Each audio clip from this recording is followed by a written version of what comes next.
Hello, xin chào tất cả các bạn. Quay trở lại với kênh của Văn Óng. Ở đây mình có một cái tủ vải. Đây có cái tủ vải. Tủ vải này thì thường là sau chúng ta một thời gian sử dụng thì nó sẽ bị, nói chung là tiền là của đấy không ạ. Cái này em thấy nó cong vênh gãy các kiểu không? Ngoài chúng ta sẽ sửa cái tủ này nhá. Ủa, gãy hết rồi. Trong quần áo này. Ok, ngoài sửa tủ vải.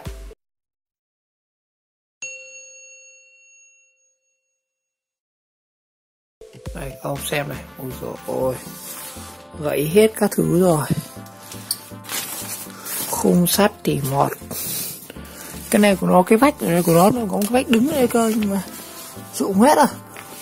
Quần áo thì chắc mình sẽ phải gỡ hết cái quần áo ra trước rồi mới xử lý được. Đây, tủ đây rồi anh em.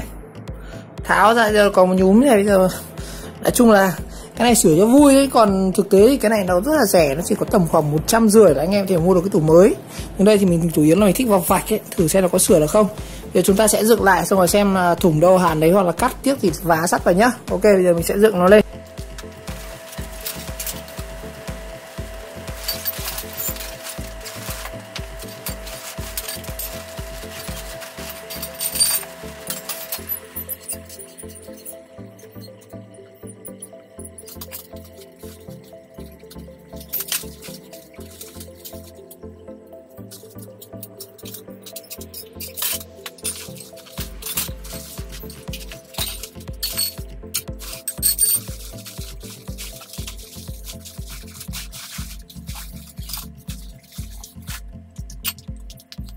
Rồi tất cả phần khung sắt ra khi mình gỡ ra thì nó được từng này. Còn cái vải này gì đây? Cái này nó rách khá nhiều rồi, không biết tí nữa có xử lý được không, chắc dám bằng dính rồi. Giờ mình sẽ dựng cái này khung lên xem cái nào nó yếu thì mình sẽ hàn gia cố vào nhé.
Này nó gãy rồi anh ạ.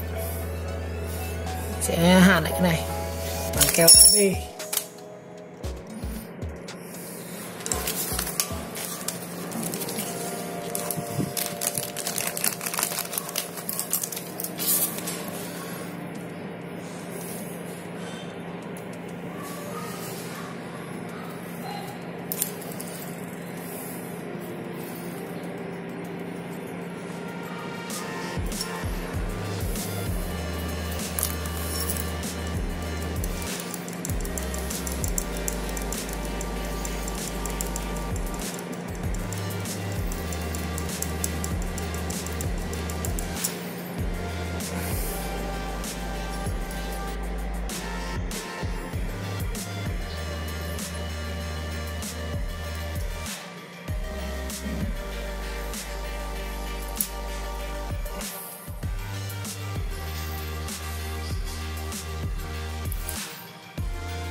chân này sau khi mình hàn xong bằng AB, nhưng mà khi mình lắp vào cái này thì nó vẫn gãy, nên là bắt buộc mình phải chế thêm một cái khung sắt ở đây anh ạ. Đấy, chế khung sắt này. Đấy, thì nó cũng khá là chắc, khá là cái chân này nó sẽ giống cái này. Cái này nó là một đai nhựa ấy, mình cuốn bằng dây thép vẫn chắc chắn rồi, thì nó sẽ dựng thành khung nhá.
Rồi, phần khung thì mình dựng lại xong rồi.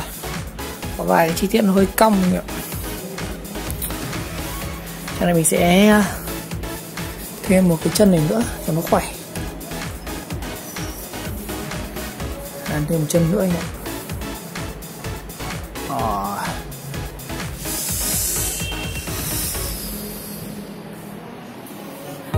Đây.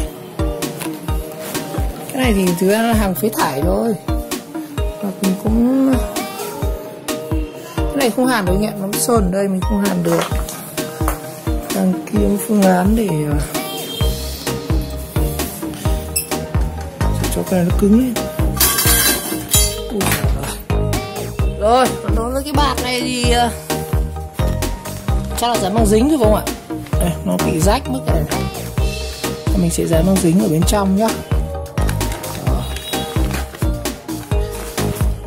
Này sửa cũng khó phết đấy. Giờ chỉ là rách mấy cái hay thì dán băng dính thôi. Ôi ôi. Mình sẽ dán băng dính mấy cái chỗ điểm rách ở cái miếng này. Xong sẽ lắp vào khung này nhá.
đi.